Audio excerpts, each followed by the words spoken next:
here earlier, my body language is we would love your questions when the time becomes available. So please let me get that very clear with everyone.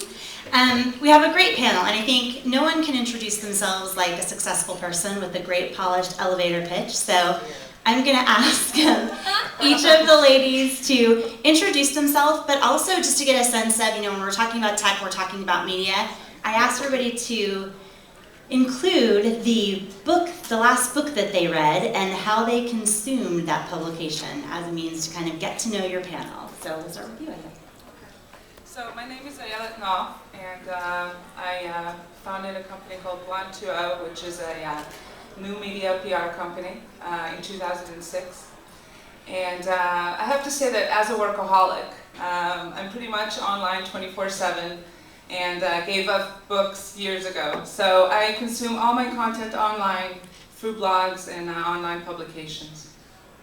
And the author sitting next to you is very disappointed to hear that, but we will move forward. My book. Break it into blog posts. Right. Break it into blog posts. Exactly. I'm Teresa Rodriguez. I founded Tango Diva almost 10 years ago. It's the largest social network for solo women travelers in the world. I've written 2 books, Fly Solo, The 50 Best Places on Earth for a Girl to Travel Alone. I think it's in 4 languages. It's a bestseller. My last book that just came out is Body, Mind, and Solo, 7 Keys to Conquering the World Alone. And I've read 2 books simultaneously because I was on a plane to Mexico. So my first book that I read that was actually a book was The Immortal Life of Henrietta Lask, which is a great book about cell research. It sounds really boring, but super interesting. And then the second book was Homecoming by John Bradshaw, which is actually how to reconnect with your inner child. And I read that because I'm speaking at TED next week on the East Coast, and I'm trying to get some more quotes. So yeah. Great. Cathy? I'm Cathy Brooks. If you're here tomorrow morning, you'll hear more of my story. I was formerly a communications person in the tech industry, and I'm now a dog trainer living in Las Vegas. If you want to know more about that, come tomorrow morning at 10 o'clock and you'll hear that whole story. Fascinating story, I think. Book that I read. So I consumed my first audiobook on my drive from Vegas the other day. It's called Guts. It's the memoir of Kristen Johnston, the actress from Third Rock from the Sun. Really good book. At least I listened to it. It sounded like a really good book. But I did recently read The Power of Habit by Charles Duhigg, who's a New York Times writer. And I read the actual book, because I like books. That tactile experience. Books. Makes me feel smarter. You are smarter. Yes. I'm Jolie ODell. My mic is extremely hot. But you are. So. Okay. God, this is distracting. I'm Jolie ODell. I am a humble journalist. I have been doing news writing for 13 years. And the last book I read, well, right now I'm reading Jitterbug Perfume by Tom Robbins, one of my favorite surreal fiction writers. And the book I read before that, cover to cover, was also an actual book, and it was Breaking Dawn.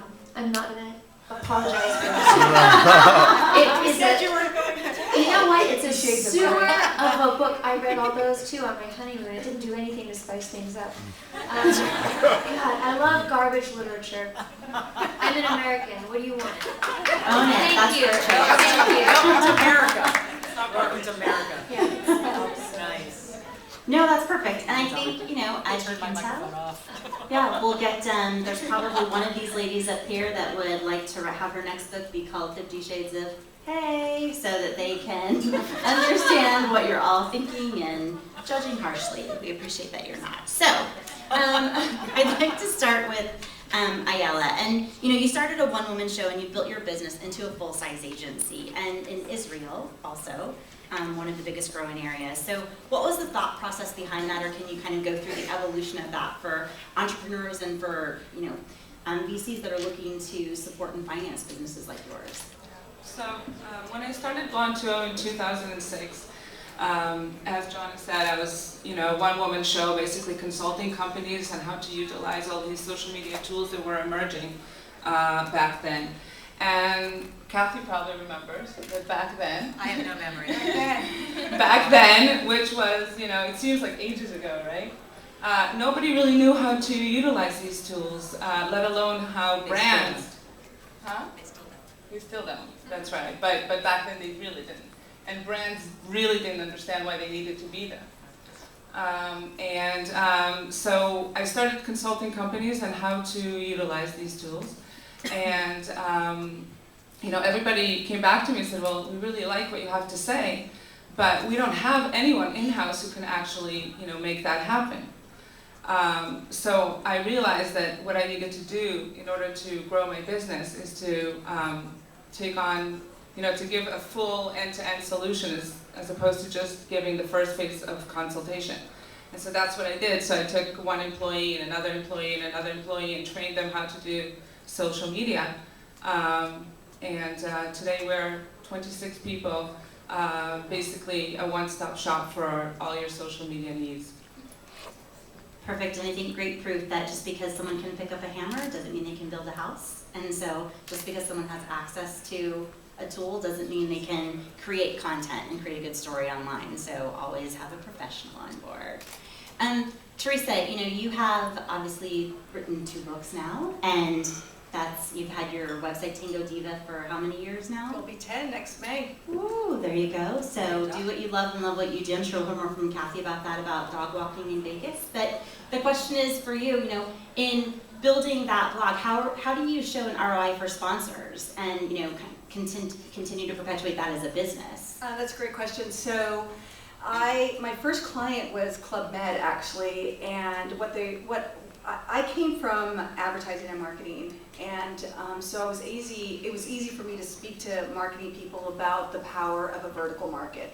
And with Tango Diva, it is such a specific market. It is women, they are traveling by themselves, and they have disposable income.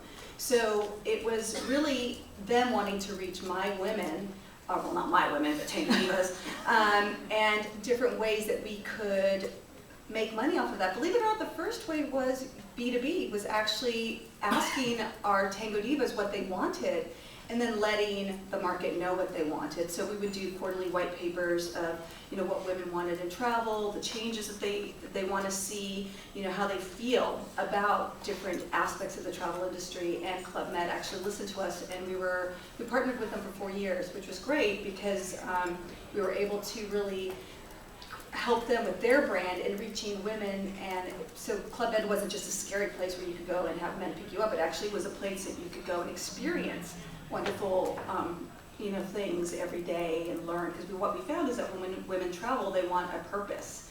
And so what Club Med created was daily activities like crafts and dancing and cooking and things like that, which was part of our research findings.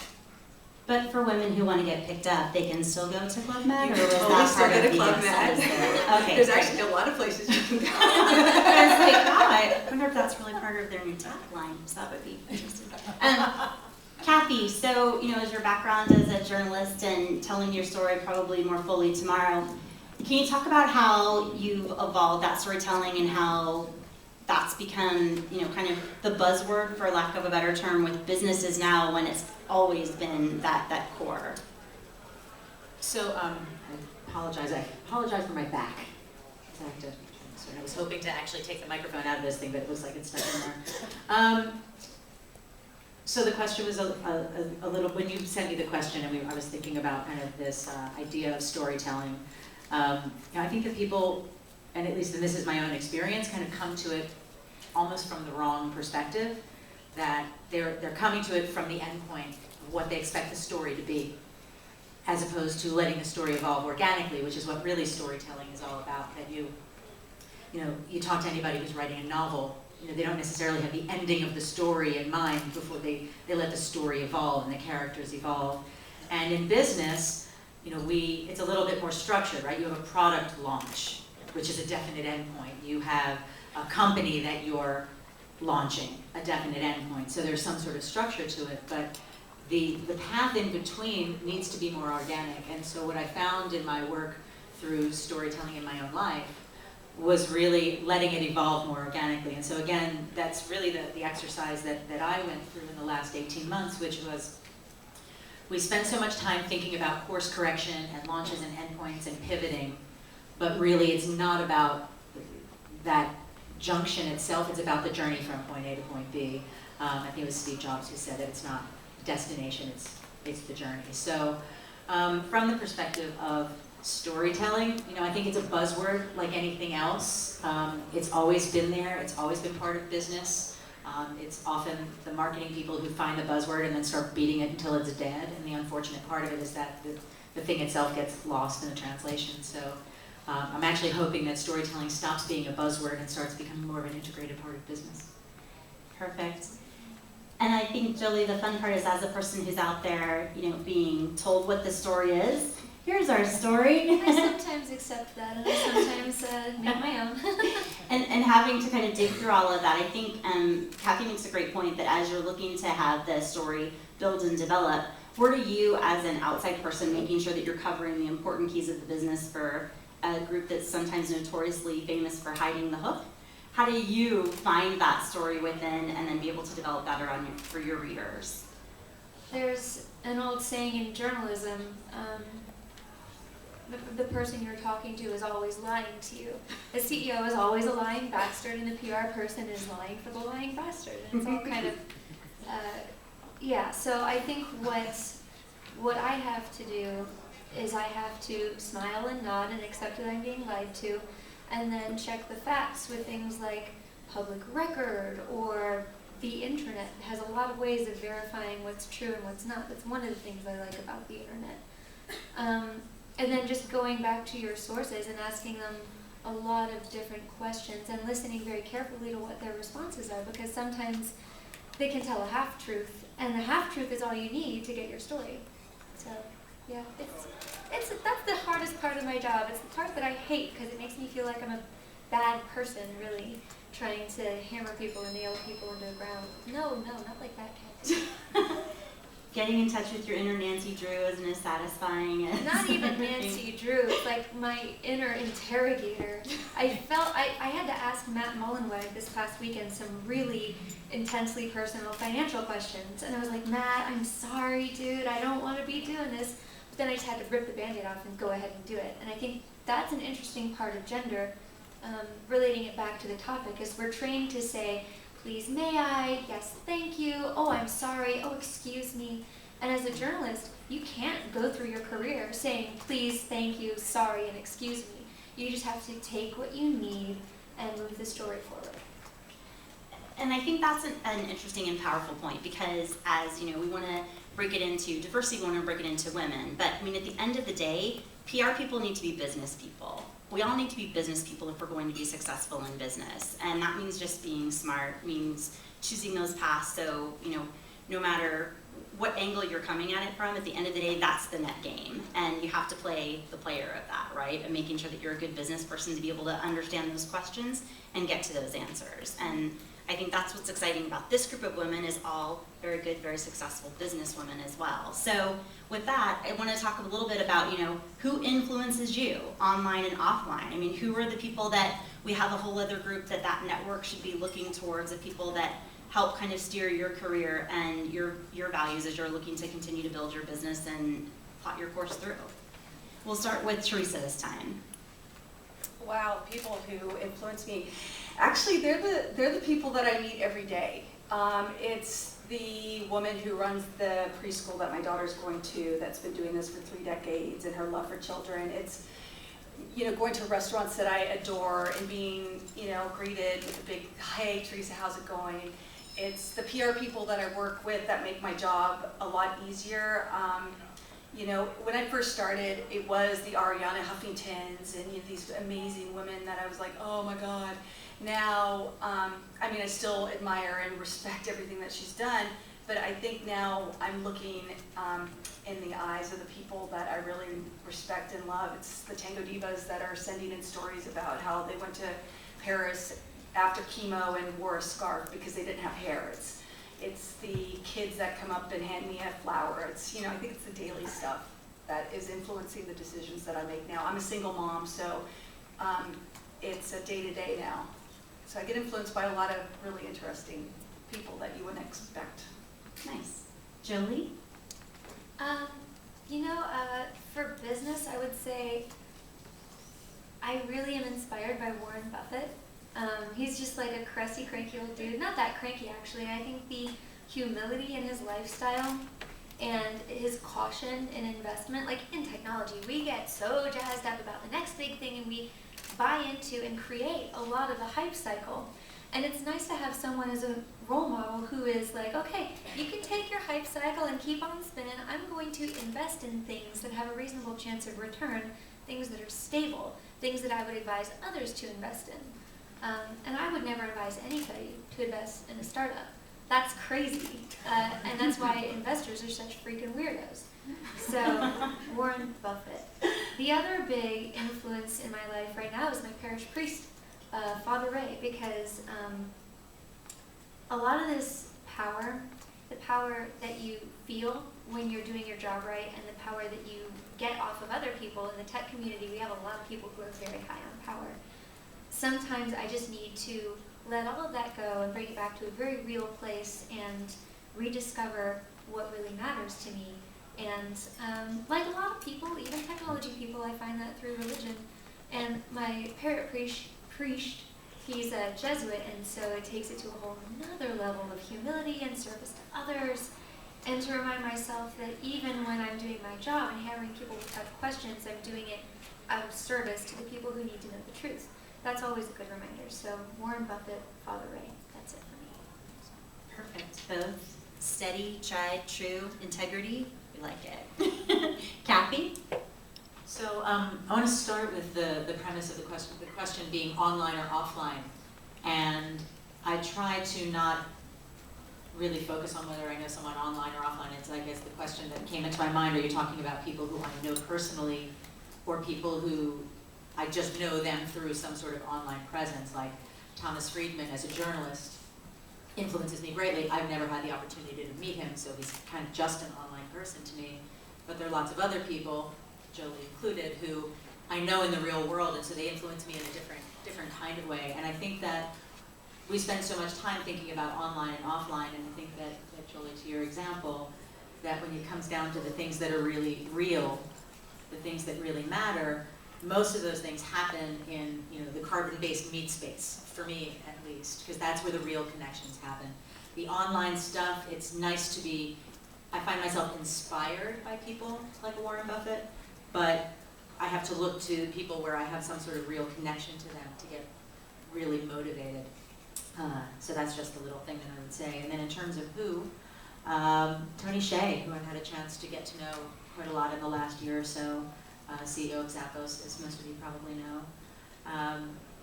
Somebody who lives humility and lives the art of happiness and connectivity to what really matters in the world, which is, yes, it's important to have goals and ambition and to work really hard and to attain those goals, but it's important to do that in a way that doesn't leave wreckage behind you. That it's about walking with integrity, it's about being responsible, and that it can actually be about being happy while you're doing it.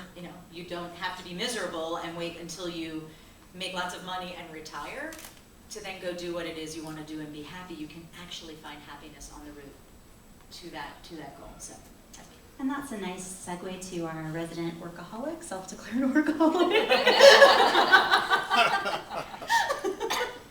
So I have to say that the person who, in technology, who influences me the most is Robert Scoble. And that's because he is always ahead of the game. He always knows the next best thing. And I think he's the most influential person in technology today. He's going to be here a little later, so for any of you who will be here at 5, he'll be speaking.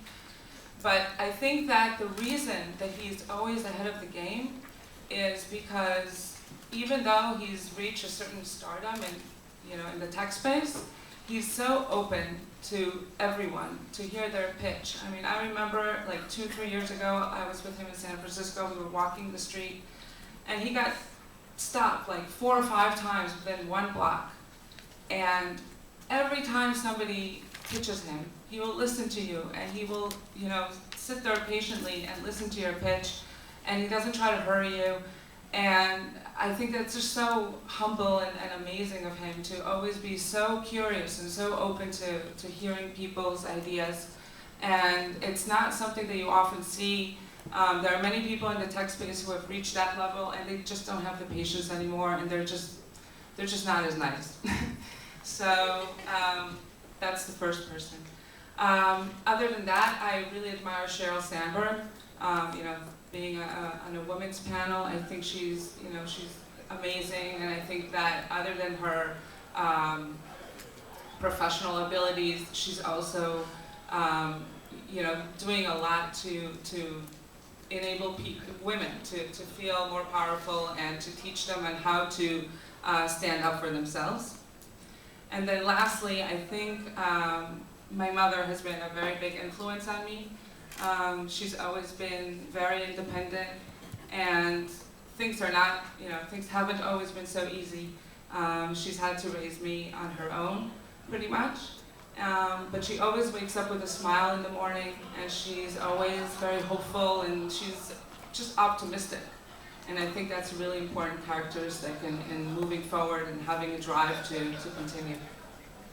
That's great, and not to mistakenly put Robert Scoble on the same level with the parish priest, but I do think there is without too much of an amen. I've never seen that priest in the shower, that's all I'm saying. No, but I think it was at this conference last year where I actually saw him, you know, with a lot of these people with startups, and he really does exercise and exhibit such great patience. And, you know, that's really in a time when everyone is so rushed and everyone is at this max speed and consuming so much, where he'll take the time out for a stranger. That's an act of charity, and that's an act and a showcase, I think, of someone who's really committed to the cause of making sure that technology grows in the right way, and that there's a real sincere application for things so that it does make society better, and it isn't just a disruption of a single vertical, but it's something that does show growth and enablement there. And with that, I'm gonna ask the ladies to put on their predictor caps, because this is real, this is where it all happens, this is where you should be throwing your money based on exactly what they're saying. No pressure, but you know. You guys are in trouble. I know everything, it's cool. Yeah, although Jolie kind of agreed by saying, don't invest your money where I say so, I'm following Warren Buffett. But you know, I would like for you to predict, what do you see as kind of the next disruptor? I mean, we have, within all of these different verticals and in the spaces, I think we all see our life changing and evolving and embracing more technology. And so, just for fun, what do you guys see as the next disruption, whether it be in business, in communications, or in technology in general? We'll start with you, Jolie. You know, it's funny you say that we're all absorbing so much more technology. I think that there's such opportunity, and I'm starting to see a lot of projects around getting people offline more. I mean, raise your hand if you sometimes feel trapped by your cell phone. Oh, that's everybody. And do you ever feel like sometimes you want to get off your computer and you just can't? She's trying really hard to get off her computer, but she She can only raise one hand. It's case in point. So I think that things like digital detox, I think that the maker revolution, I think that hardware, startups and open source hardware, are all kind of related to this idea that we're more human when we're less technological. So I think that's an area that's ripe for disruption. Just getting back to the earth, man. Perfect. Teresa? Totally agree. I think that we had reached a bell curve with respects to how many different devices we could all own. And I'm seeing a lot of digital detox. Going back to being a mom, you have to drop yourself. There's things you just have to leave at home. But so what I've seen is this, return on relationships, and where, it's not about ROI, but ROR, which is what is the relationships in our life and how important they are, and the mommies getting together and sharing tips on, or babysitting, or so crowdsourcing on an actual, real-time level. is what I see as happening. And in travel as well, we're going back to a place where we're actually going to destinations. We're not just going online and pretending that we visited destinations. Photoshopping Yeah, yourself we're on the photoshopping family's ourselves in, picture. exactly. Nice. Stalker much? So I see the emergence of crowdfunding as very disruptive. I think that crowdfunding is enabling people today to bring to life ideas that would have never seen the light of day without crowdfunding. I think it's an amazing opportunity for any entrepreneur today. So that's the first disruption. And then the second, I don't know if it's disruption, but you know, in my business I get to see, like every week I get to see new startups. And I've just been seeing so many startups in the health and fitness space. And I think that we're not that far away from being able to actually, you know, kind of be able to what's the word? I'm missing the English word. Do the interpretive dance. No, never. Say it in the language, maybe there's Sounds somebody. like. No, Somebody knows it's it to be here. able to like tell what our health state will be. You know, to Right. basically Quantify predict- self. Quantify self. Yeah. Yeah. Basically predict, you know, what our, you know, whether we will get a disease or something like that. We'll be able to do a lot more of that on our own as opposed to, you know, going to the doctor like we do today. So I believe that health. Yeah. Diagnosed? Diagnose, that's right. That was the word. Thank you. Teamwork. Perfect. Kathy? So what they all said, you know, I actually specifically, Jolie and Teresa, what you were talking about with the getting away from technology, since this is something that I have just done in a real way. You talk about return on relationships, and part of what is happening in downtown Las Vegas is actually all about return on community. That no businesses, you know, all the things that get started there, it's all about what they're giving back and how they, you know, feed into the larger matrix, if you will, of the community. But besides the getting away from technology and healthcare, education, I see as an area where some real disruption. I can't predict what's going to, I forgot my crystal ball at home, actually, sorry about that. But do you have yours? Excellent, we can do something after. And we'll be doing tarot cards in the lobby after the panel. But the idea that what things that are happening now in healthcare, there's disruption that's on the way. And around education is the educational system. The state of Nevada falls down somewhere, I think, 48th or 49th in the country in terms of public education. But there's an effort now in Las Vegas with a new school that's actually taking an approach on education from the neuroscience perspective. So how do our brains actually learn, and building curricula around that, starting with students that are, you know, 6, 7 weeks old. So, which is really more about, of course, at that point, educating the parents. Yeah. So, getting away from technology, getting healthy, and getting smarter. So I think those are all great examples, and I think, you know, overall, I would like to throw my prediction, and that is more of a return on kindness, right? As we've all become so much about the consumption and so much about the moving fast, and it very much ties into what we're all talking about here, and that is taking that breath and giving a focus on what's important, and really understanding those core values, and then being a supporter of other women, being a supportive of other business professionals, being a supporter of other products and services that you believe in so that they do have continuity and longevity in the overall business market. Return on kindness, something I'm sure everyone in this room is already doing, but you'll do more of now that you've been reminded. Saw it here first. Do we have any questions for our amazing panel? We would love your questions, genuinely and truly. We just covered so much, so thoroughly. Come on. There's got to be one Gotta have question, even if it's something. lame. Be that brave soul. Be that person that makes these ladies There she feel is. She likes perfect. highlights. She likes to. I still can't believe that's the book you read. Thanks for being on the panel today. One thing that we did at our company was the head of people bought everyone the book Lean In, all the ladies. And then we had a book club discussion about it. And so given the panel and given the fact that Lean In is kind of a big deal right now, I would love to know just like 1 or 2 words per person, loved it or hated it, what your takeaway was as powerful women, you know, in the space. I can speak to that. I didn't read it. I know all the secrets of powerful womanhood already. But to sum it up in 4 words, my whole company's philosophy about me and my approach to powerful womanhood is being a bastard works. And if you're a woman and you're powerful, some people are going to see you as being a bastard when you're just leaning in. So F them. Who cares? Don't care what people think about you. And that's a different kind of kindness because sometimes it's the beautiful truth, which can sometimes be concealed by the terrible lie. So thank you, Julie, for that. Kill them with kindness or just kill them. All right. Great. They're dead at the end, so it's okay. Yeah. Did anybody else read the book? No. I had a little problem, and my problem was the same with the Melissa Meyer thing, which is, pick a great spouse. And it was like, that's what you got to do first. And I found that as a woman who tried to pick a few great spouses in my life, I'm looking for ex-husband number 3. I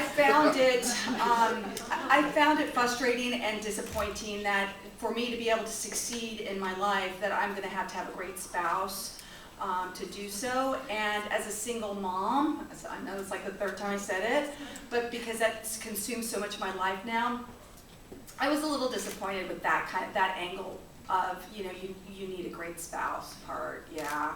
I didn't become successful until I got my spouses out of my hair. Like Right. after X number 3, I was good to go and to focus on myself. I can't imagine trying to be successful at the same time. Lord have mercy. I have nothing to say. No, I mean, I think I need to disagree a bit on that because I do think it's very important to be in a stable relationship in order to have peace of mind. That to me is This will be our next Hold on a conference. second. that's what I think. So, okay, how many women in the room here are single? How many men? How many people in the room are single? Do you consider yourselves relatively stable? Yep. Okay. Okay. Okay, to wrap for one last comment. How many people are married? Okay. How many want to be married or Yeah. who are married? No. I think one of the great misnomers that we always see, especially I wasn't with talking about being single or not being single. I was talking about when you're in an unstable relationship, it's very disruptive to you. And that's what I was saying. Okay, So- that point I'll So take. you may Okay. have I'll sheath my claws. girls, they're both pretty. So, but I think the important thing Careful, I'll pick on you next.